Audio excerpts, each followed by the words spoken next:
Program associate at the Institute for Agriculture and Trade Policy. I work on issues of food and justice. I am involved in Twin Cities Community Radio because I believe in the power of community to tell their own stories. A lot of times communities' stories are told for them, and the frame that people use really sometimes can be demoralizing to community. And I think that community radio can turn that around. I think the community radio stations can build a trust relationship that the internet can't. It's a little bit more personal. It's a little bit more on the ground. So it does something that the internet doesn't do, which is really recreate the connection between people. Wow, there are lots of stories that are not being told.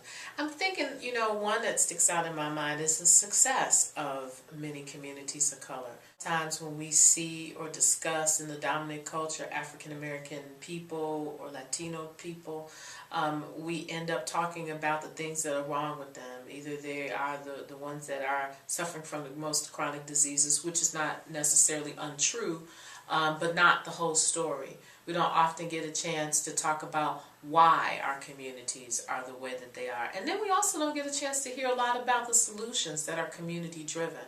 So I'm thinking that, from my perspective working on food justice, one of the things that we would be able to talk about is our food system and what a food system looks like from the perspective of tribal nations and communities of color, and how we can feed ourselves physically as well as spiritually a diet that will really enhance our lives in our community. I'm really excited about community radio. Yay!